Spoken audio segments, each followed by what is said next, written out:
and 20th, 11 to 5, December 14th and 21st, 2 to 6, and Christmas Eve, 11 to 3. Find us on Facebook at Santa's Workshop, Columbia, Tennessee. For 60 years, people have shopped Parks Motor Sales to get the best vehicles and the best service. ParksMotorsales.com has details on new Buicks, GM-certified pre-owned cars, trucks, and SUVs, financing, GM-certified technicians, parts, tires, and much more. Stop by 919 Nashville Highway, take a Buick for a test drive, and learn why the Buick Encore and Buick Enclave are America's most reliable vehicles. Experience the new Buick at Parks Motor Sales. We at Hollins Pharmacy must be doing something right. We've been providing pharmaceutical services in the Middle Tennessee area for over 60 years. The guiding principles of our business are fast, accurate, friendly, personal service. We do not have long waiting lines, and our phone calls are answered by a staff member. We strive to get to know our customers by name, not just a date of birth or number. We are your locally owned hometown pharmacy, and we appreciate your business. We urge you to come visit us at Hollins Pharmacy, 1608 Hatcher Lane here in Columbia. You're not just a homeowner, you're also an ice maker that didn't read the job description, owner. Fortunately, you've got heating and cooling built and tested to keep going. American Standard Heating and Air Conditioning, built to a higher standard. Call Davis Heating and Cooling at 931-388-2090 for all your home comfort needs. Davis Heating and Cooling is your local independent American Standard dealer and proudly serves the Maury County area. Find Davis Heating and Cooling online and on Facebook or call today, 388-2090. For 40 years, the Jewelers Bench has worked hard for their customers and provided the highest quality jewelry at the best price. They keep going back. Recent renovations have allowed them to expand their inventory. More high-quality jewelry, custom vintage and estate pieces, and professional jewelry and watch repairs. They also buy gold. The Jewelers Bench, still here, still great service. 808 Trotwood Avenue, Columbia. Hi, I'm Kelly Dobson, owner of Caring Hearts Home Healthcare here in Columbia. For 20 years, we've helped seniors live safely and comfortably at home, right where they belong. We're local, we're hands-on, and we're proud to be voted Best of Maury County for in-home care. Whether it's 1 day a week or 7 days a week, Caring Hearts is here for your family, just like we've been for hundreds of others. Call us today at 931-381-5470 or visit us online or come see us in person at 1121 Trotwood Avenue, Suite 2 here in Columbia. Hey, this is Seth Moss at Tennessee Valley Equipment, a premier FAE PrimeTech, Bandit, and Surex dealer. We are your dealer for all of your land clearing and forestry mulching needs. We sell equipment, provide repair service and parts along with a rental fleet of mulching equipment. We also offer mulching teeth, blades, and sharpening. Our number one priority is getting you up and running as quickly and affordable as possible. Tennessee Valley is located at 300 Santa Fe Pike in wonderful Columbia, Tennessee. Stop by or give us a call today at 931-981-9812. Farmer Johnny here, Taylor Family Farm. I want to give y'all a little look-see. We raise 100% non-GMO, grass-fed beef, pasture chicken, and pork on our family farm. Everything that we grow is raised with love and care to ensure the highest quality and nutrition for our family and customers. You can shop online at TaylorFamilyFarmTN.com or visit our farm store in person at Etheridge, Tennessee at 301 Dave Reisner Road. That's TaylorFamilyFarmTN.com for more information.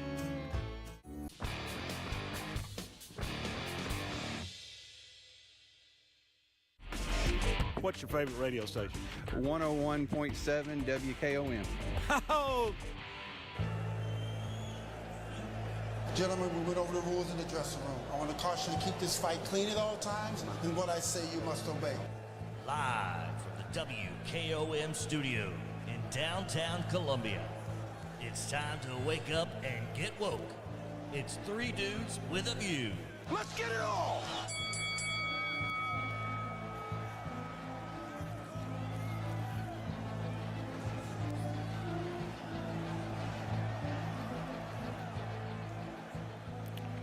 Good Tuesday morning, Southern Middle Tennessee. I'm Clayton Harris, filling in for Del Kennedy this morning. It is Three Dudes with a View, and we are joined, as always, with dude number one, Mr. Jim York. Good morning, Mr. York. Good morning, Clayton. Good morning, everybody. Special guest dude, native son, favorite son of Columbia, 1977 graduate of Columbia Central High School, Ron Hart. Good morning, Ron. Good morning. And now joining us, son of Ron Hart, Jeb Hart. Good morning, Jeb. Good morning, y'all. And Tuesday special guest dude and Maury County Commissioner Jerry Bridenbaugh. Good morning, Jerry. Good morning, everyone. And also joining us on Tuesday, special guest dude, Chair of the Maury County Republican Party, Mr. Jason Gillum. Good morning, Jason. Hey, good morning. How's everybody doing? We're here. We are here. It is Tuesday. It is still cold, but we are here.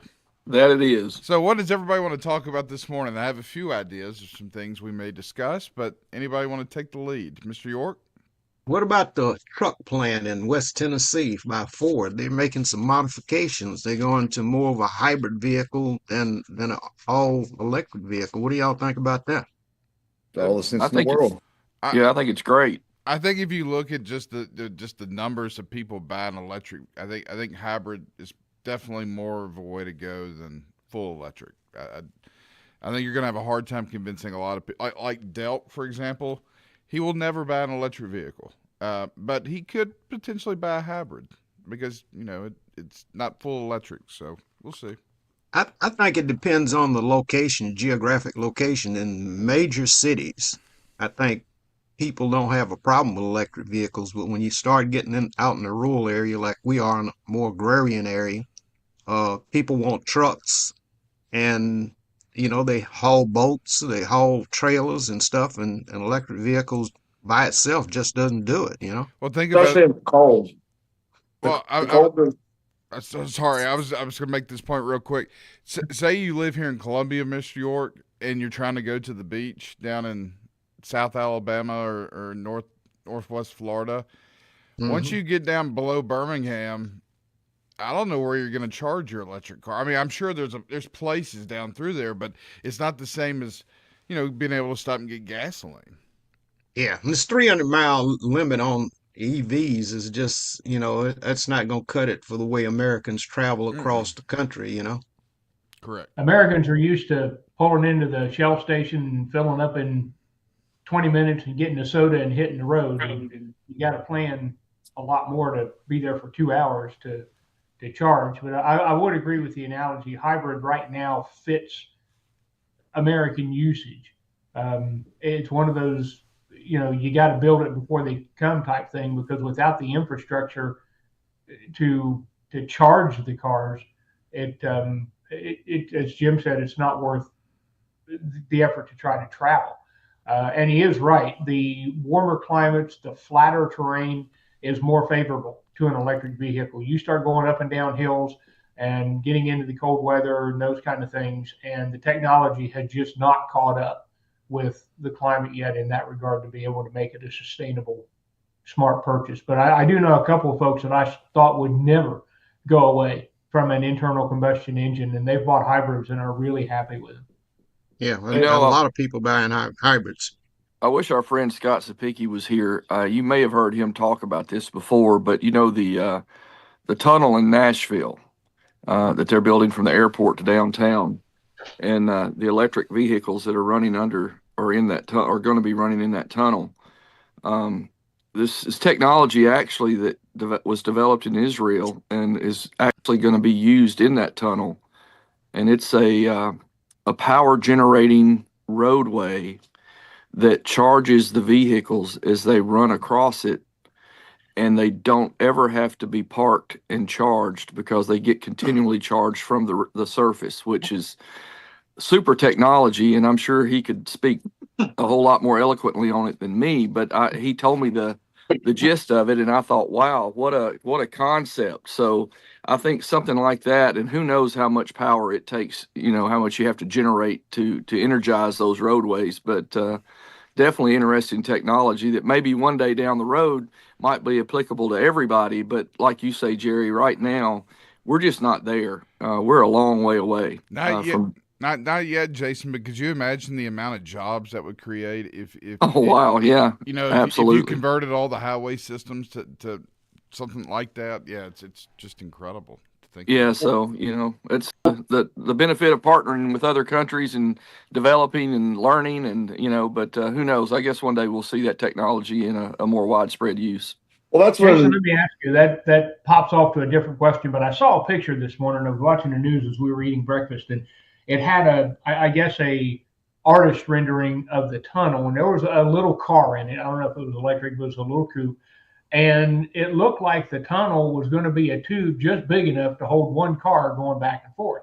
And I got to looking at that going, what happens if it breaks down? What happens if there's a medical emergency? Is that an actual rendering? Do you know what the Well, I do size know that forgive my analogy or my description here, but there are rescue points along the tunnel that they have access to get in that tunnel for things such as that. And Scott just sent me a text. It's solar powered, guys. The roadways, they're energized through solar power. So there you go. That's Musk's big deal. He's big in the solar. Hey, that's pretty interesting though.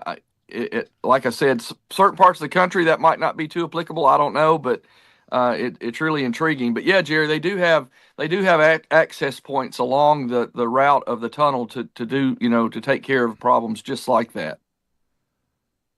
So when the sun's not shining, what charges it? Jason, you got any idea?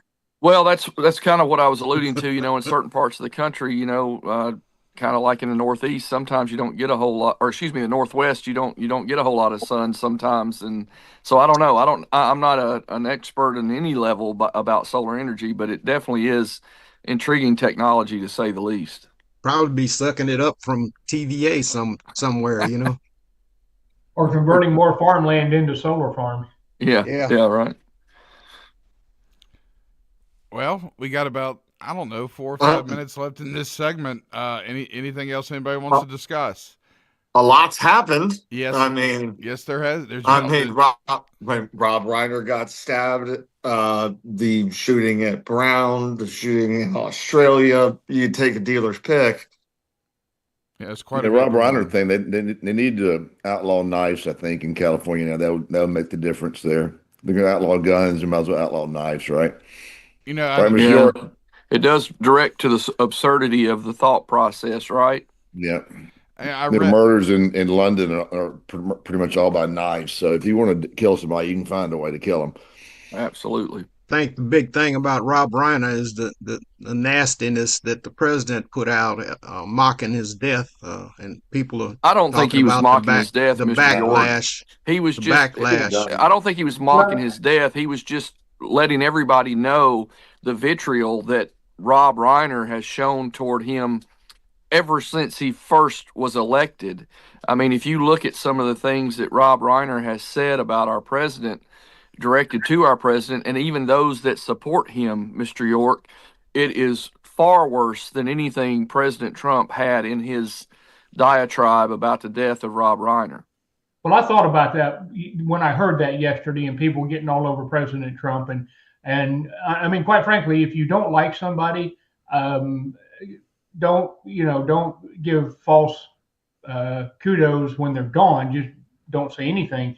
Right. But I thought about the reaction of the left when Trump was the attempted assassination, and all of the vitriol that was on Facebook and in the media. Well, too bad they missed. They should have gotten all that kind of stuff. It's like, wait a minute, you can't say that on the one hand, celebrating the attempted murder of someone, and then complain because somebody is quite honest when they don't like an individual and doesn't quite mourn their passing. I mean, I don't know Rob Reiner except his politics. Same thing happened. Jerry, he's the president of the United States. He should have a high standard, and we find that he has no standards. He'll say anything, do almost anything that people do. And he doesn't represent this country. He doesn't represent this country. Mr. York, I have to tell you, sir, I agree with you in part, but I disagree with you also.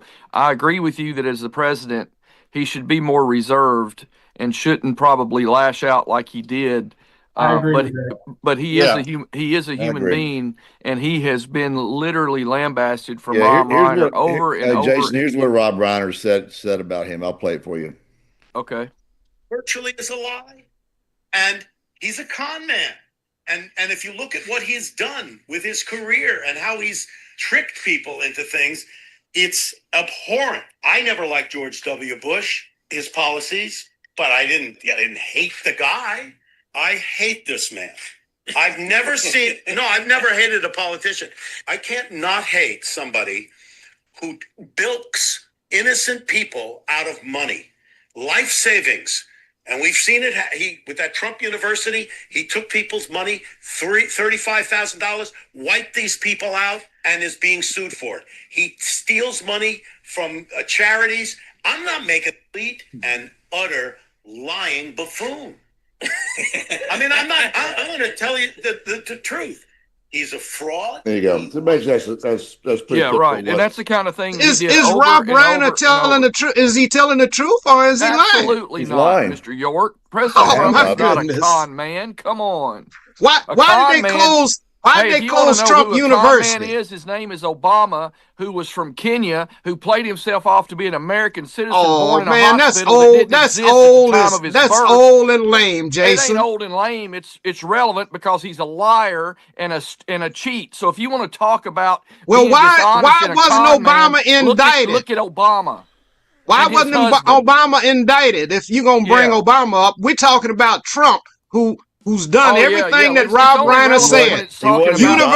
University got closed. He had to pay millions of dollars. Not some liberal hack like Obama who faked everything he did. He wasn't. Well, he wasn't indicted, Mr. The country. Can somebody else talk? He wasn't indicted because the Republicans aren't mean like the Democrats. You guys are tremendously mean, weaponizing government against Trump. That lame case up in Letitia James up in New York. Alvin Bragg and all these lame cases that have been, you guys are just, and it hurts you because no one wants government doing that to their rivals. I mean, Obama could have been indicted, but I don't think it's good for the country. I don't think he deserved to be indicted, but he wasn't. Was it hurting Trump to be indicting all the people that he worked with that worked in his administration? Now he's trying to indict Comey, Bolton. Is it hurting him because he's doing that? Because they lied. They conspired against him. Right. Well, that's why he's doing it. Come on. I mean, that's why he can do it because he's the president, but is it right for a president, a sitting president, to get retribution against people that work in his administration? How about Michael Flynn? Y'all ruined his life. He had to sell his house. He almost went bankrupt because he had to defend himself against his Michael Flynn was a traitor. Was a traitor.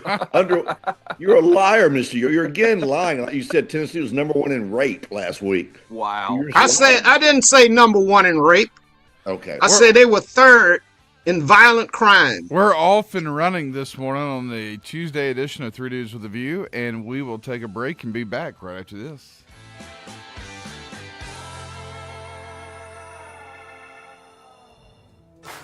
Front Porch Radio is Southern Middle Tennessee's home for the best in news, talk, and sports. Missed out on any favorite Front Porch programs? Check us out online at frontporchradiotn.com to download episodes of your favorite podcast. Listen live or listen online. Search for it on your favorite podcast app. iTunes, Spotify, Google, and Amazon Alexa. Join us on the porch. frontporchradiotn.com. Looking for the perfect way to ring in the new year? Spend it with us at Puckett's Restaurant. We're throwing a rockin' country New Year's Eve you won't forget. Join the Reeves Brothers live on stage from 9 p.m. to 12:30 a.m., bringing the heat all night long. Your New Year's package includes a buffet dinner starting at 8 p.m., 2 drink tickets, party favors, live music, and a champagne toast to kick off the new year right. Tickets are limited. Grab yours now at puckettsrestaurant.com/holidays. That's puckettsrestaurant.com/holidays. Puckett's Columbia, where the new year starts with a twang. This is Mark Curry at the Trailer Store. We are a local, family-owned business. Every day, I work with my wife, Susie, my mother, Becky, and my son, Justin. We offer a full line of lawnmower trailers, utility trailers, stock trailers, and a full line of trailer parts.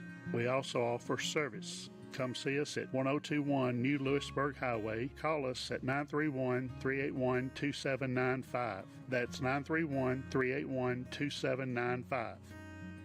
Hi, I'm Morgan Luck, a local licensed insurance agent with Health Markets Insurance Agency in Columbia, Tennessee. Turning 65 and choosing the right Medicare plan for you can be confusing. Let me help you find a plan that best fits your needs and budget. Call 615-586-9906 to speak with a licensed insurance agent for a free appointment, virtually by phone or in person, to review your specific needs and help find a plan that's right for you. Health Markets Insurance Agency Incorporated is licensed as an insurance agency nationwide except in Massachusetts. Service and product availability may vary by state. Agents may be compensated based on enrollment. No obligation to enroll.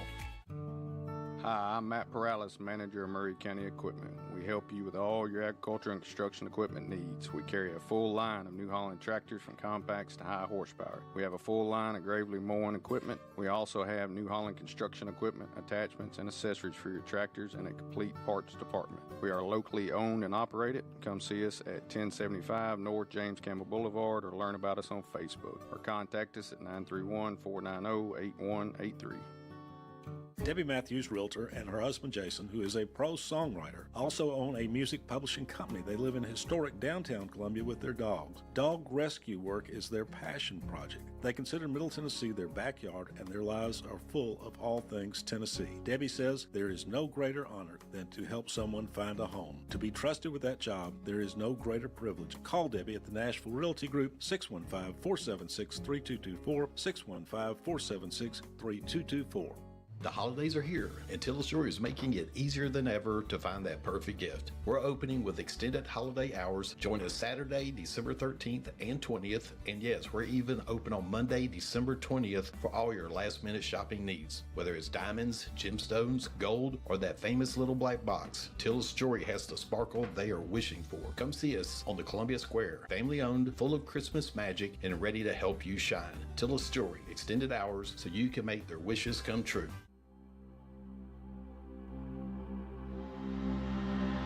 This is Del Kennedy, owner of Kennedy Broadcasting Company, operator of WKRM, historically 1340 AM, now FM 103.7, and WKOM, FM 101.7. We call ourselves Front Porch Radio, and I've said many times what that means. It means that we are working to connect this southern Middle Tennessee community one listener, one relationship at a time. Let me elaborate on what that means. We will relentlessly promote jobs, commerce, business, industry, education, arts, green space, music, rivers, the great outdoors, healthcare, churches, charities, sports, agriculture, and all the great people of southern Middle Tennessee. Join us, help us, call us. Front Porch Radio, Del Kennedy. Thank you for listening.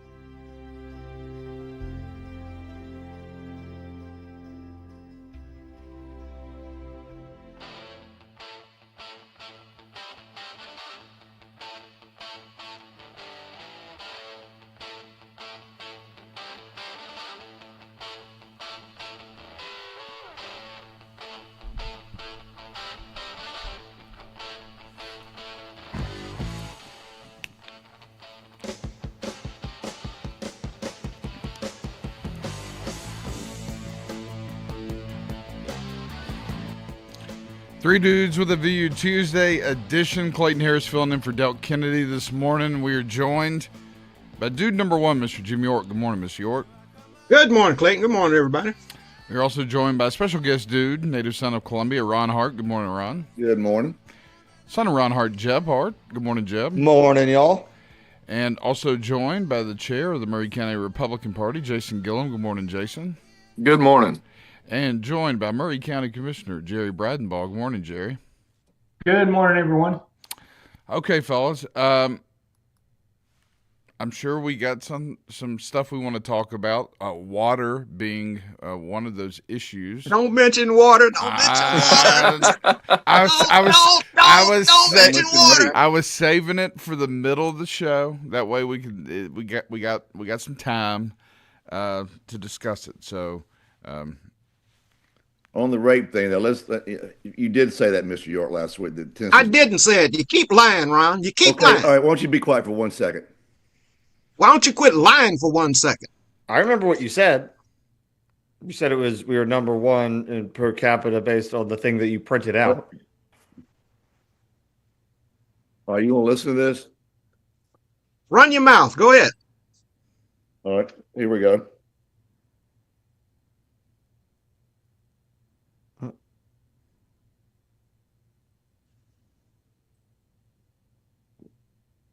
What did that say? What did you say? We couldn't hear it. Okay. What's the matter? We'll turn it up. Oh. All right.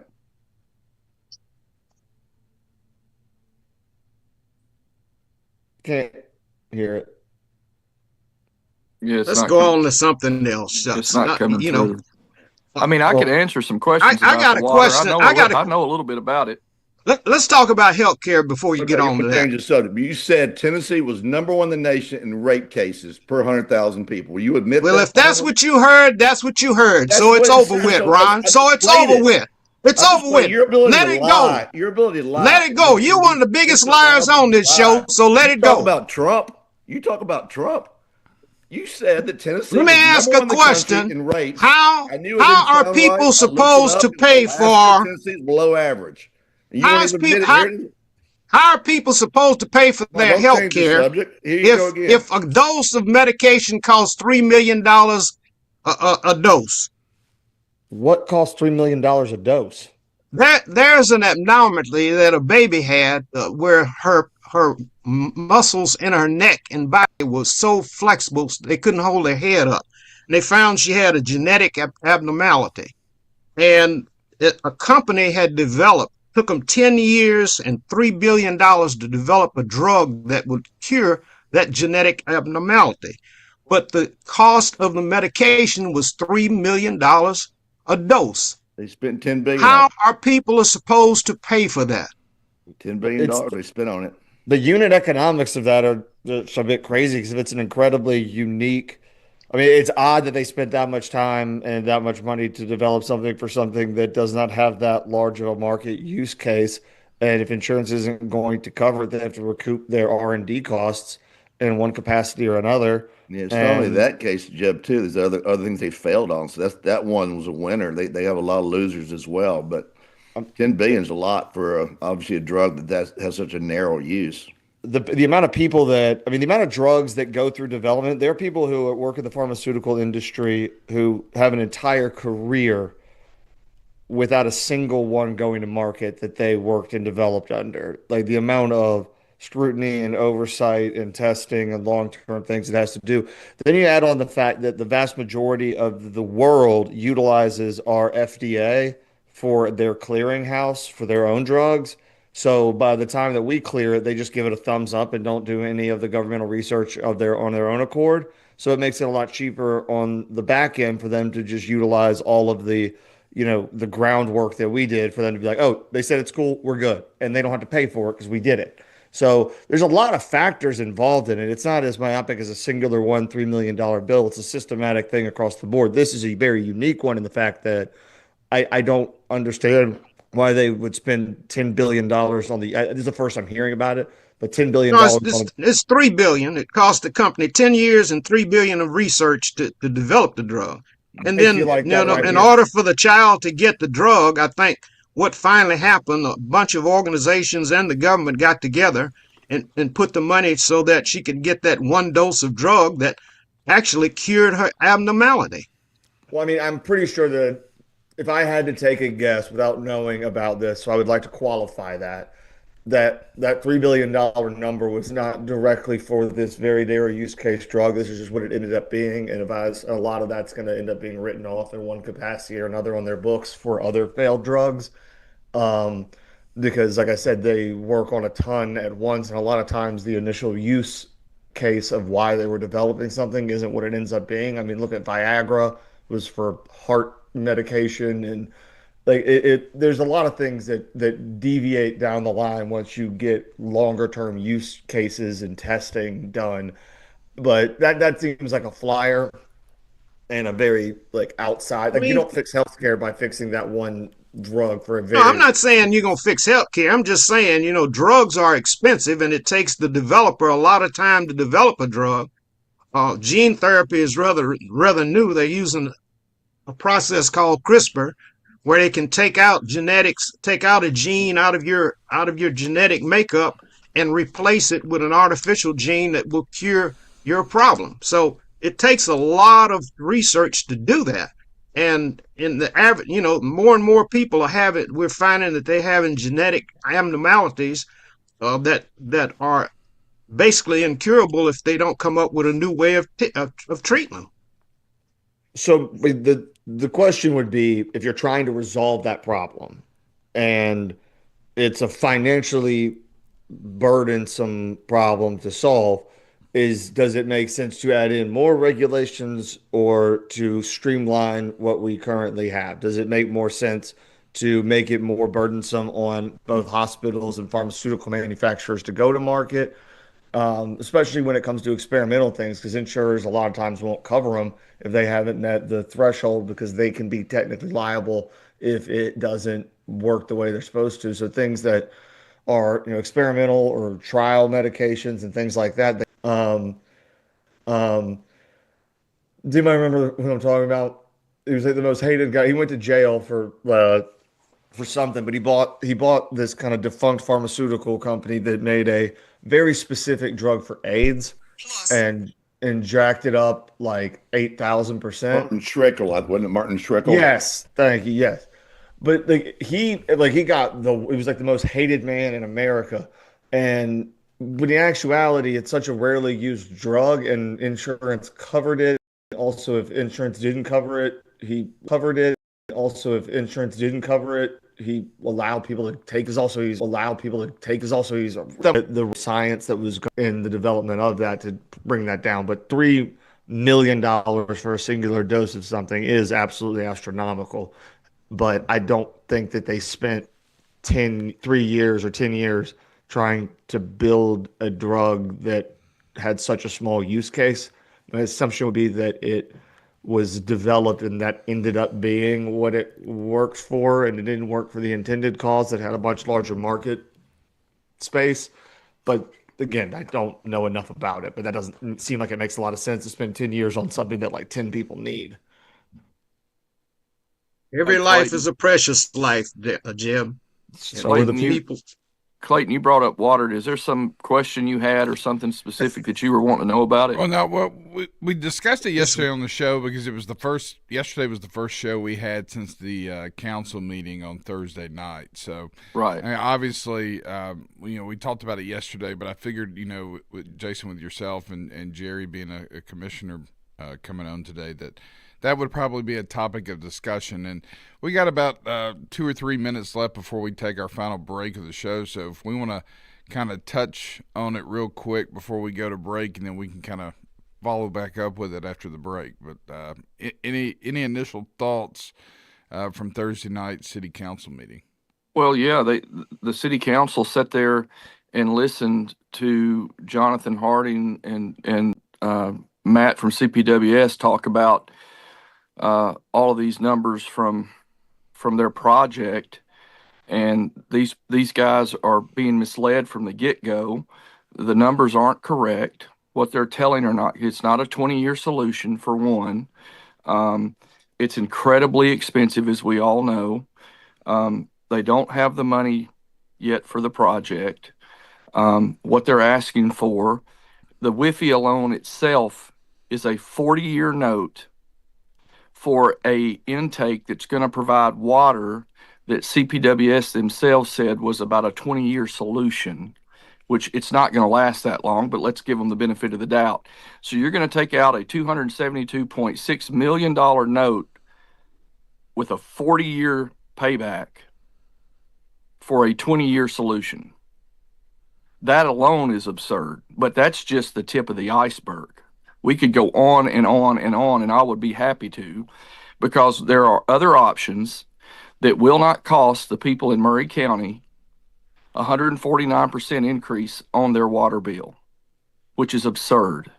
It doesn't have to be done. I do not know why. Well, I do. I have an opinion why, but there's no need. We don't have to do this.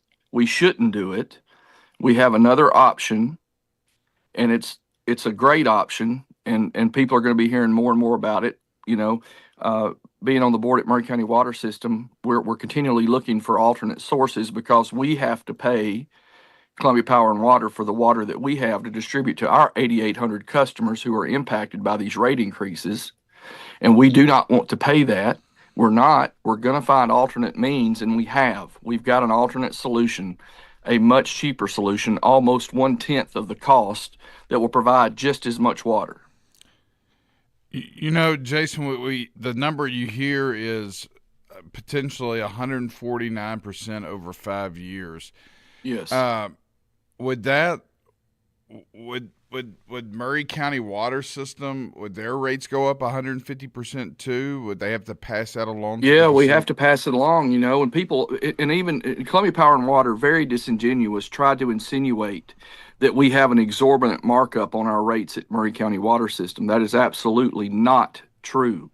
We have over 500 miles of pipe in the ground in this county.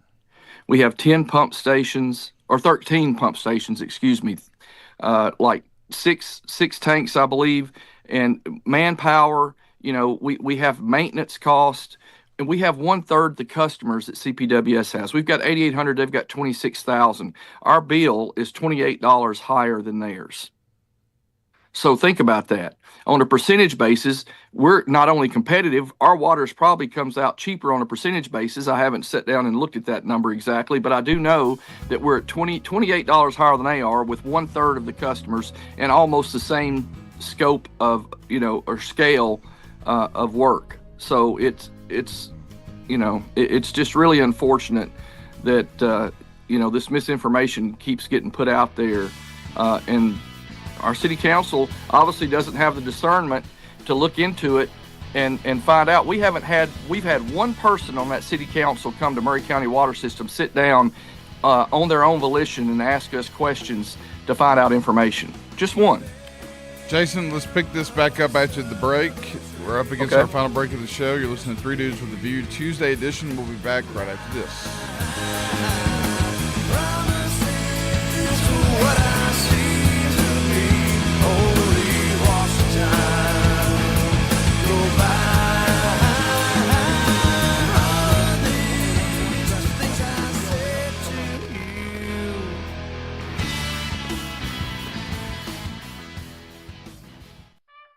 We are going to break at WKOM. This is the greatest radio station, the most highly respected radio station in southern Middle Tennessee. We love it.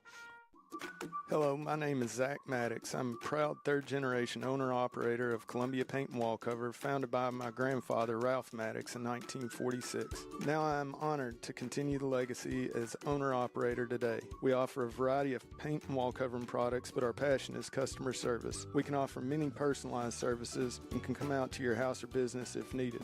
Visit us at our store downtown Columbia at 1114 Carmack Boulevard or online at paintcolumbia.com. On the first day of the holidays, my true love gave to me a ticket from the Tennessee Lottery.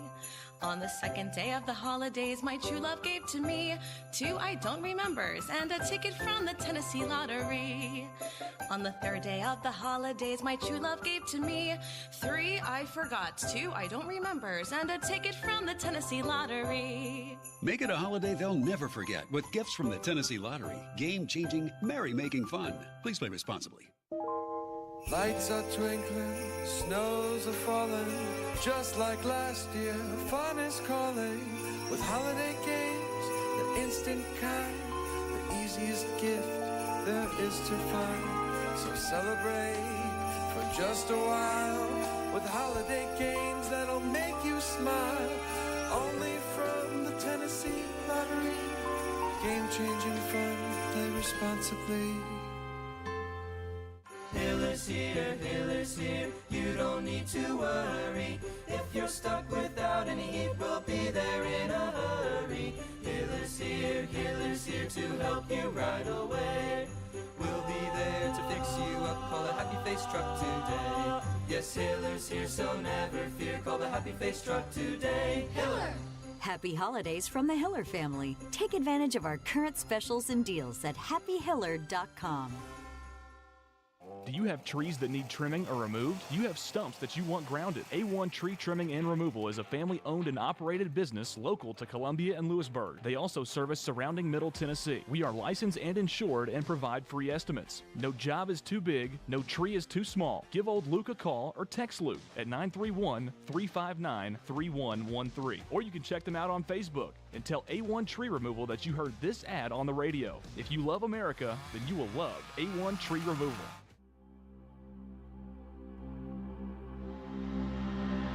This is Del Kennedy, owner of Kennedy Broadcasting Company, operator of WKRM, historically 1340 AM, now FM 103.7, and WKOM, FM 101.7. We call ourselves Front Porch Radio, and I've said many times what that means. It means that we are working to connect this southern Middle Tennessee community one listener, one relationship at a time. Let me elaborate on what that means. We will relentlessly promote jobs, commerce, business, industry, education, arts, green space, music, rivers, the great outdoors, healthcare, churches, charities, sports, agriculture, and all the great people of southern Middle Tennessee. Join us, help us, call us. Front Porch Radio, Delk Kennedy. Thank you for listening.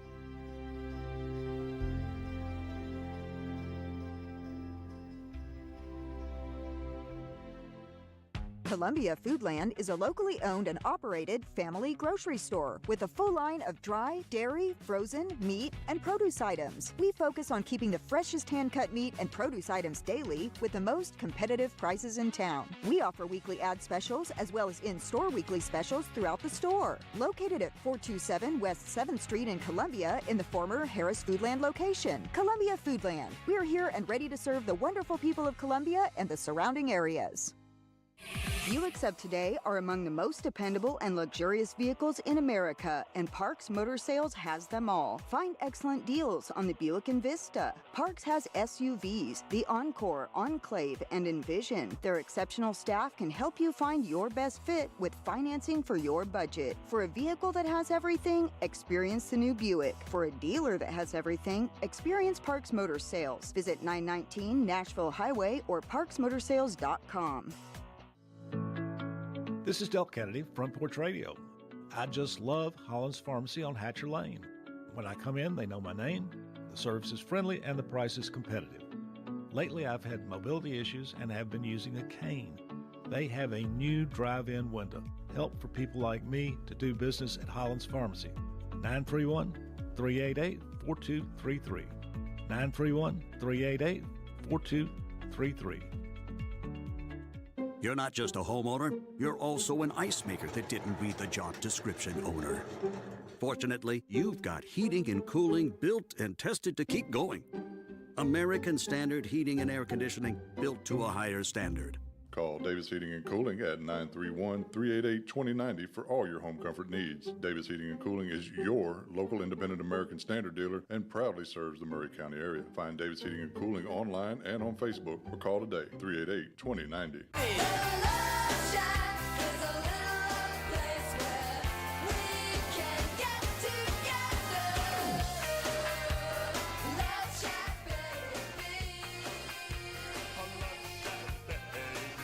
And welcome back to a Tuesday edition of Three Dudes with a View. I'm Clayton Harris, filling in for Delk Kennedy this morning. We are joined, as always, by dude number one, Mr. Jim York. Good morning, Mr. York. Good morning, Clayton. Good morning, everybody. We are also joined by a special guest dude, native son, favorite son of Columbia, Ron Hart. Good morning, Ron. Good morning. Son of Ron Hart, Jeb Hart. Good morning, Jeb. Good morning, y'all. And we are joined by the chair of the Murray County Republican Party, Jason Gillum. Good morning, Jason. Good morning, everybody. And Jerry Bradball was with us earlier. He had to jump off. He had a 9 o'clock meeting, but we look forward to seeing Jerry next week. Okay, water. Yeah, if you don't mind, if I can jump in real quick, I just want to say something. I want the listening public to hear this. This is important because there seems to be a mantra out there that's being publicized by our friends at CPWS. Murray County Water System has no intention and no desire whatsoever to be the water authority. All we're trying to do is to be a good partner, not only to CPWS, but Spring Hill and the rest of our neighbors or surrounding counties by finding a water solution that doesn't cost $500 million. And we have found one, and we are actively working on it. And it really bothered me sitting in that meeting the other night and listening to all of the misinformation that was being put forth to legitimize them voting on that 149% rate increase for everybody in Murray County. Murray County Water System has a project that is underway right now. And our vice mayor sat there and said that we don't even have an application. That's what he said. We have a project that will be complete in September of 26, and he's either spreading misinformation or he's completely ignorant of the process, because for us to increase the amount of water that we're getting, which we are doing, You don't have to have an application. We've already filled out the application for the 3 million gallons that we're getting in that pipeline. So any additional water does not require another application. So again, we've got a project underway. It's going to provide just as much water for the 3 million that we're getting, plus another 4 would be 7 million total gallons for $51 million additional dollars, which is 1/10 of the cost of their project, and will be done in less than the time frame that they're looking to complete their project. That's not me talking. That's the engineers talking. That's the other utilities that we're working with talking. And we know that it can be done. And there's at least they should pause and take a look at this. And we couldn't have brought it up sooner because we didn't know that we would actually have the capability until we got through with all of our conversations with our friends north of us who are supplying that water. And we found that out just about 2 weeks ago. So what's the project, Jason? You said there's a project. What is the project? We have a 6.3 mile pipe that's being put in on Highway 431 at the Murray Marshall line, basically. And that is going to be able to bring 7 million gallons of treated water from the Cumberland through HB&TS to provide for Murray County. And we have already connection points at Jim Warren Road in Spring Hill, so we could share water there. And we have connection points at CPWS at Bear Creek. Now, those connection points would have to be enhanced to take the additional water, but that is small potatoes compared to spending $500 million for the same amount of water, basically. So how long is that project for? What's We're going to have 3 million gallons a day running in that line in September of this next year. It will be complete and working. If we take additional water, it will add some time to the project, probably another year or so, but it would still fall within the footprint of the project that CPWS is doing. Again, we're not trying to control anything or take over anything. All we're trying to do is share water and get it at the lowest rate possible for the people who live here in this county. That is our job. That is our purview. That is what we're supposed to do as a utility. And unfortunately, it doesn't look like that some of us are playing by those rules. So what would be the year of that project? When do you think that?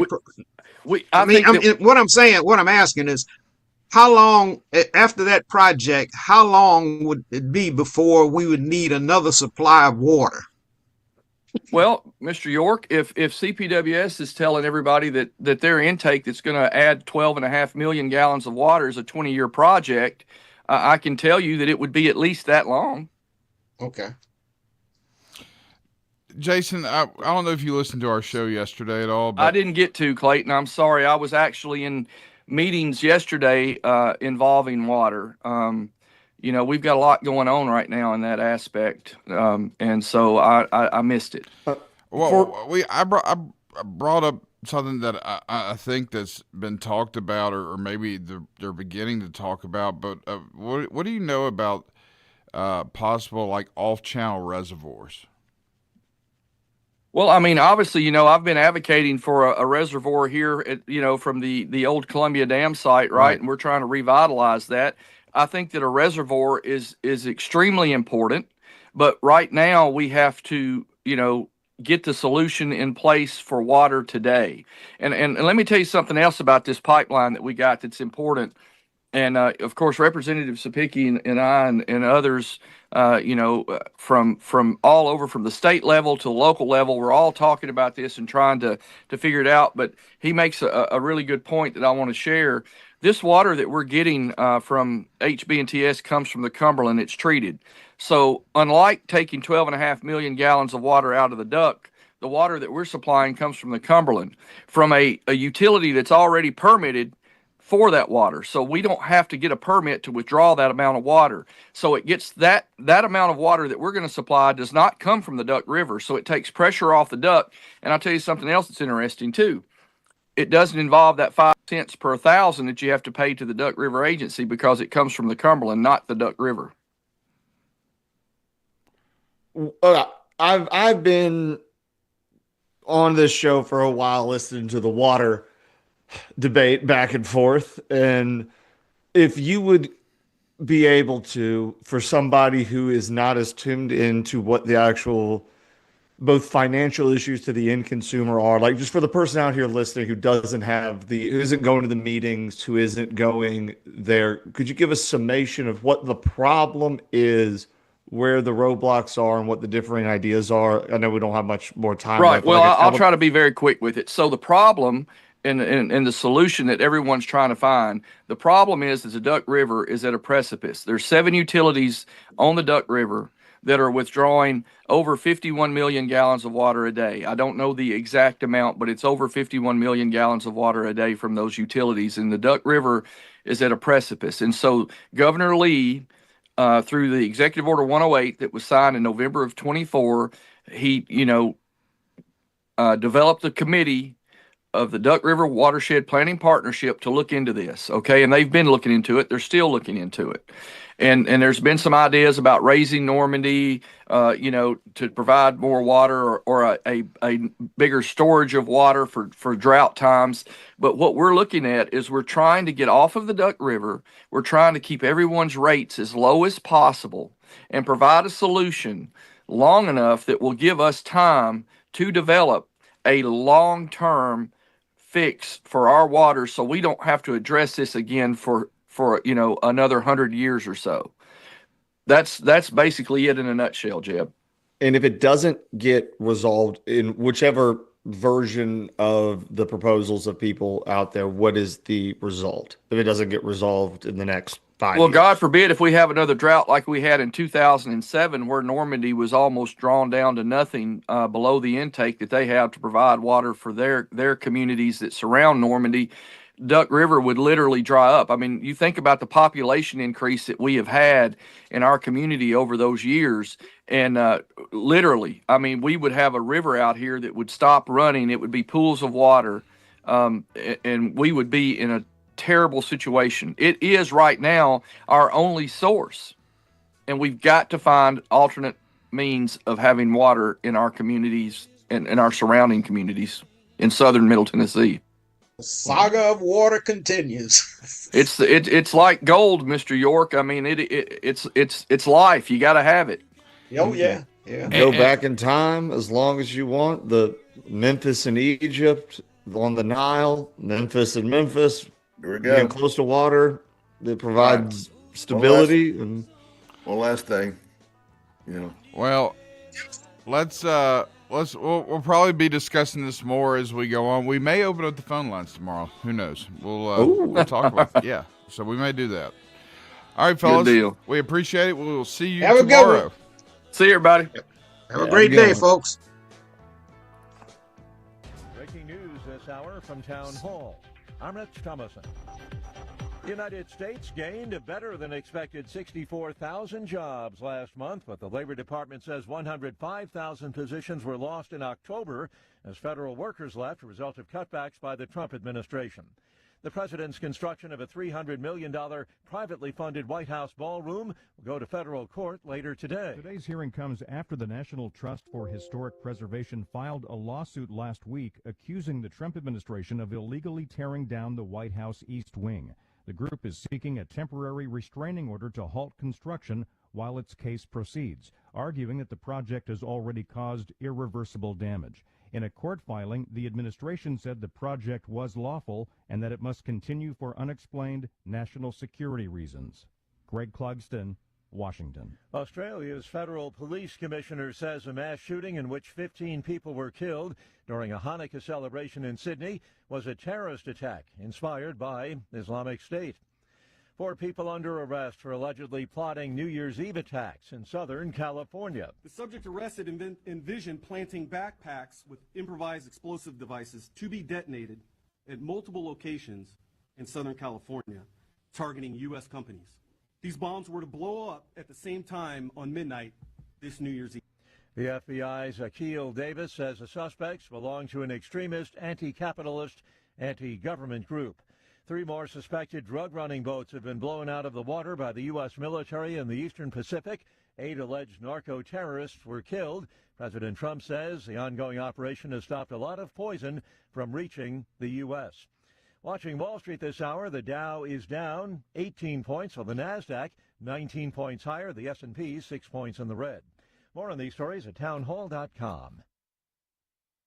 Financial Group is not a law firm. Ask yourself this question. Is it really worth holding on to that timeshare that you know you need to get rid of? Here's the truth. The average maintenance fee just went up over 17%. That could have been 117%, and there's nothing you can do about it. When you buy a timeshare, you give them a blank check for annual maintenance and assessment fees. I'm Chuck McDowell, founder of Wesley Financial Group. For 15 years, I've helped over 50,000 families cancel their timeshare. Not sell it, not transfer it, cancel it. Did you buy a timeshare because they told you it was a great investment and your maintenance fees would never go up? That's a lie. Are you ready to get rid of your timeshare once and for all? Simply call us and I'll send you our timeshare exit kit that explains all your options for cancellation. Call Wesley now for your timeshare exit kit. 800-366-6161. That's 800-366-6161. 800-366-6161. The British spy chief has issued a stern warning about Russia. The warnings from Blaise Metroelli come as negotiations intensify to try to end the Ukraine war. Alongside the grinding war, Russia is testing us in the grey zone with tactics that are just below the threshold of war. This was Metroelli's first public speech since becoming chief of Britain's foreign intelligence agency 2 months ago. We are now operating in a space between peace and war. Metroelli says the line is getting closer. We all continue to face the menace of an aggressive, expansionist and revisionist Russia seeking to subjugate Ukraine and harass NATO. I'm Ed Donahue. President Trump is taking another broadcaster to court over edited content that he calls fake news. He's filed a $10 billion lawsuit against Britain's public broadcaster, the BBC. The president has reached recent settlements with ABC and CBS in similar litigation. News and analysis, townhall.com. The Food and Drug Administration is not pleased with 4 big retailers suggesting that they put the health of America's infants at risk. The FDA sending letters posted Monday to leaders at Walmart, Target, Kroger, and Albertsons, saying the companies continue to sell ByHeart infant formula for several days or even weeks, despite a November 11th recall of all products. That formula is linked to an outbreak of infant botulism that has sickened more than 50 babies in 19 states. All of the children have been hospitalized and treated for the illness. Jason Walker reporting. Accused of advertising unlicensed tourist rentals, Airbnb is being hit with a $75 million fine by the Spanish government, which says many listings lack proper license numbers or included incorrect information. More on these stories, townhall.com. Hiller's here, you don't need to worry. If you're stuck without any heat, we'll be there in a hurry. Hiller's here to help you right away. We'll be there to fix you up, call a Happy Face Truck today. Yes, Hiller's here, so never fear, call the Happy Face Truck today. Hiller! Happy holidays from the Hiller family. Take advantage of our current specials and deals at happyhiller.com. Hi, this is Lieutenant Orlando Cox with the Columbia Police Department. We love this community, and during the busy holiday season, we want everyone to get home safely. So remember, buckle up every trip, every time, click it or ticket. And if you're enjoying holiday celebrations, don't drink and drive. Plan ahead and make smart decisions. From your Columbia Police Department family to yours, Merry Christmas, Happy Holidays, and a very Happy New Year. Stay safe, Columbia.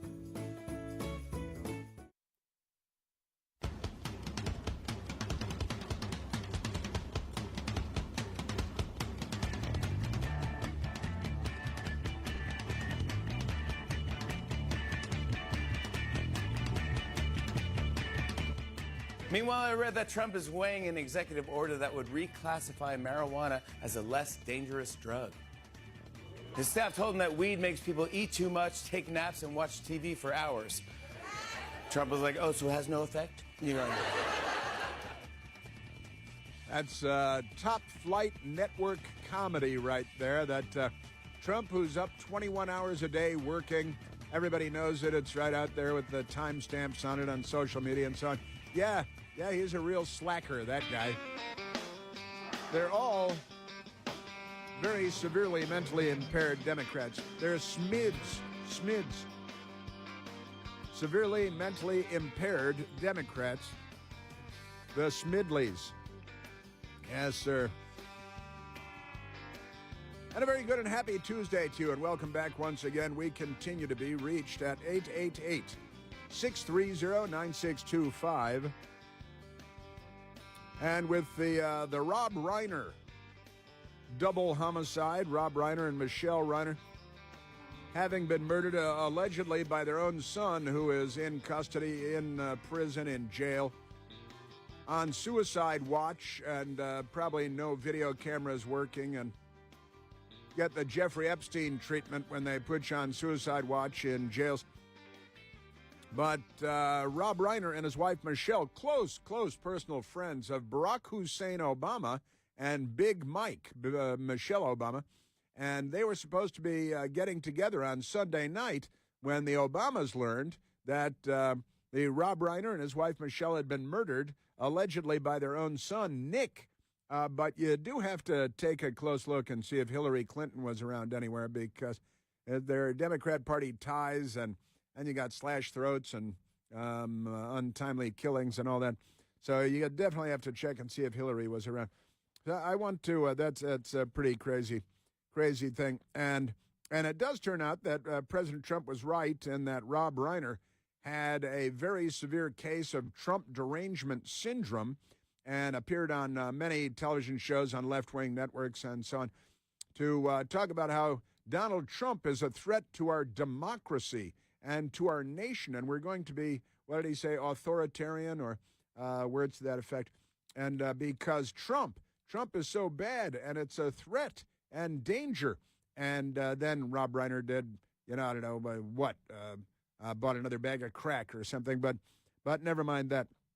So you got that whole crazy thing, and then Michelle Obama on Jimmy Kimmel last night saying, oh yeah, we were going to be having, and she didn't say dinner, they were just going to play pinochle or mahjong or something late at night with the Reiners, the Obamas and the Reiners. It's a very small circle fest in a hot tub of Democrats. Hollywood, Washington, what's the difference, honestly? They used to say that Washington is Hollywood for ugly people. That's what the Hollywood people used to say. And then the Washington people responded by saying, and Hollywood is Washington for stupid people. So that was the quid pro quo that they had going there. That they say Washington is Hollywood for ugly people, and then Washington people say Hollywood is Washington for stupid people. Because it's a little crosstown rivalry, something like that going on. So we have that. We also had the terror attack in Australia, where a whole lot of people were murdered and a whole lot more were wounded by two Muslim men with rifles who wanted to gun down all the people because Hanukkah was starting, and people were celebrating the start of Hanukkah, and that's a Jewish holiday, and the Islamists wanted to murder all of the Jews because they're Jew murderers, and that's the thing about them.